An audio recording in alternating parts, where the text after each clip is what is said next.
The Monster Hunter series is at the peak of its popularity. Lately, there ain't no stopping those monster hunting boys. Developed by Capcom nearly 20 years ago, the original Monster Hunter was designed as a network-based game, created to make use of all the PlayStation 2's online features. Remember all the PlayStation 2's online features? Because I do. Anyway, the focus was cooperative play, teaming up with other hunters to take down monstrous prey. And it was a huge success in Japan. However, it was some time before it garnered the same levels of enthusiasm from Western audiences. Some of them just weren't getting it, those little. It took until the release of 2018's Monster Hunter World to grab players by the cojones on a global scale. Fun fact, the Monster Hunter World developers even devoted time to jumping online on a daily basis to help players hunt tougher monsters to ensure more people had a fun time. Oh, that's nice, isn't it? And as of September 2002, the series has sold over 88 million units, making it Capcom's second best-selling franchise after Resident Evil. It's also spawned 2 traditional RPG spin-offs, got its own Netflix animation, and also, if you care to acknowledge it, a live-action film from Capcom's baffling choice of director, Paul W.S. Anderson. And the series has gained such significance, it's even inspired a couple of imitators. There's Dauntless, published by Epic Games, and now even EA wants a slice of the monster hunting action with its upcoming title Wild Hearts. Now that's not to be confused with Sayonara Wild Hearts, it's just Wild Hearts. But I'm sure EA would like to say Sayonara Monster Hunter when Sayonara Wild Hearts releases soon. But forget about that because Monster Hunter is the OG, original game. And if you've not played one yet, now is the perfect time to dive in. There's 3 awesome titles available for current consoles. Monster Hunter Generations Ultimate, if you fancy a go at some old school classic monster hunting, Monster Hunter World for that next gen shine, and the latest title, Monster Hunter Rise on Switch and soon to be available on PlayStation and Xbox. So while each iteration has its own unique quirks, all of them share the same fundamental ingredients that make them special. So, let me tell you about some of the things I love about Monster Hunter and what I think makes the series epic. Whatever Monster Hunter title you choose, you'll always notice a tremendous richness to the world. There's an incredible scope to the design of the environments and the creatures within it. From the smallest bug to the biggest dragon, the details are piled on top of one another in a way that gives the worlds huge depth and offers players a great sense of immersion. The monsters are all designed with ecology in mind, how they behave, how they hunt and feed, how they mate, and how they all relate to their surroundings in a way that makes them feel alive. That's because Monster Hunter games are designed with a strong focus on crafting a living, breathing ecosystem.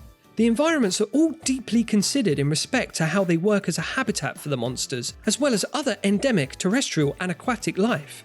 Take the ancient forest, please, from Monster Hunter World, for example. A lush forest environment of countless trees and plants whose branches, roots and vines all entwine into one big tree that climbs as tall as a mountain. This is the first biome players encounter in the game, and it's designed to get more challenging as the player travels deeper and higher up into the canopy of the great tree. You'll find herbivorous monsters on the outside who are preyed upon by the first large monster you'll encounter, the great jagras. Then deeper into the interior, you'll find packs of smaller carnivores and the fearsome brute wyvern Anjanath. The whole environment is designed to reflect a food chain with the Rathalos on top of it, the dragon's nest crowning the pinnacle of the mountainous tree.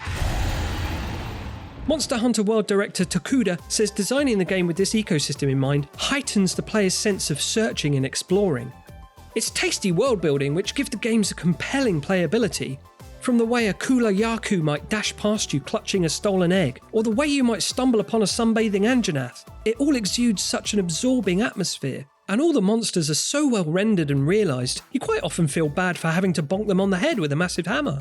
And though they are all themselves by definition monsters, most of them are quite sympathetic in their actions and behaviours. But not all, definitely not this angry pickle, and definitely not H.P. Lovecraft's Winky over there. But look at this adorable chin boy. He's just going about his business, chomping rocks into gravel.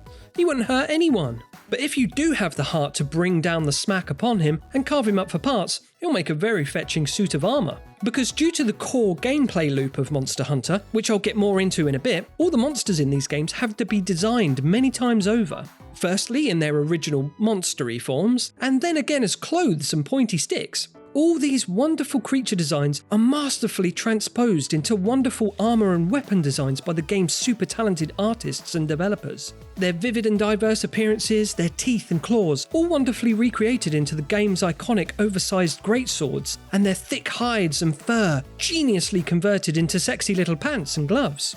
And this fastidious approach to design is present throughout. The towns and villages which act as hubs where you prepare to slap monsters are also lovingly put together. They're the lively centre of activity in the game. Activity that doesn't involve slapping monsters, that is. Because just like out in the field, these hubs also bustle with life. There's markets and forges, traders and farmers, other hunters coming and going, and of course the feisty felines. While Monster Hunter is a fantasy game with fire-breathing dragons and electric squirrel snakes, the most far-fetched thing about it is the subservient race of cats known as felines. But as unlikely as it may be to have a cat waiting on a human, it's just fun.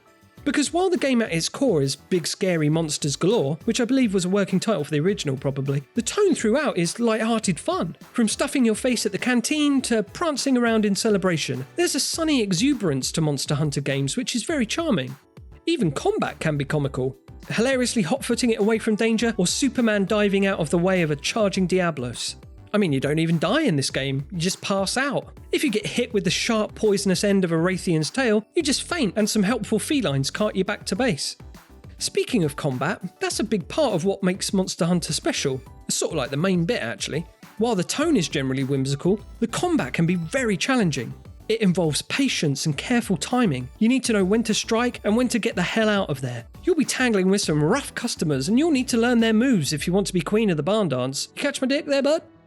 Anyway, combat is nuanced and there's an ebb and flow to fights. Sometimes a monster will start raging and bombard you relentlessly with savage attacks, or sometimes they'll tire and run to find food or rest, and then you'll need to decide whether to keep on the pressure or take a moment to regroup yourself, which is always the wise option because you never know where the hunt might take you next or what might occur, because no two hunts are the same. The design of the ecosystem isn't just cool world building, it plays a part in battle too. The environment affords certain advantages, like slopes to slide down or vines to swing from, or simply a ledge to leap off to mount your prey. Some titles offer environmental traps like venomous toads and plants that you can aggravate into releasing their toxic spores with a well-timed boot to poison your prey, and yourself too most likely. And maybe another monster will show up in a bad mood and start a turf war, which can be advantageous, again, if you don't get squished in the ensuing brawl. And of course, all the different weapons offer different opportunities. There's great swords and hammers if you favour damage over dexterity, or dual blades and long swords if speed and agility is more your thing, or perhaps the hunting horn for connoisseur hunters of impeccable taste and the rare ability to wield immeasurable power. And I haven't even begun to talk about how cooperative play changes the feel of battle entirely. You could argue it makes it into a whole new monster ballgame. There are many variables that make hunts vivid and exciting, and therefore enticing, which is good because Monster Hunter relies on you doing them a lot. Because the game is based on a loop of defeating monsters to turn into new weapons and armour, in order to defeat tougher monsters to turn into new weapons and armour, and so on. But just like there's an ebb and flow to combat in Monster Hunter, there's also an ebb and flow to the game as a whole. When you're not in combat, you'll be spending your time getting ready for combat, and this planning portion of the game is actually a welcome change of pace to the frenetic mayhem of the hunt. And I love this dynamic. It's great to offset the challenging battles with more unwinding tasks, gathering materials, crafting new weapons and items, or perhaps a spot of fishing, or even a lie down. And it's not just busy work, it all feeds back into the combat half of the game. Well, maybe not the lie down, but it's this kind of dynamic gameplay that makes the Monster Hunter series special. The richness of the world and its inhabitants, the glorious designs and attention to detail, the thrilling combat and the compulsive loop of the hunt make it a must-play for everyone. Unless, of course, you tried it and you thought it was too grindy, but come on.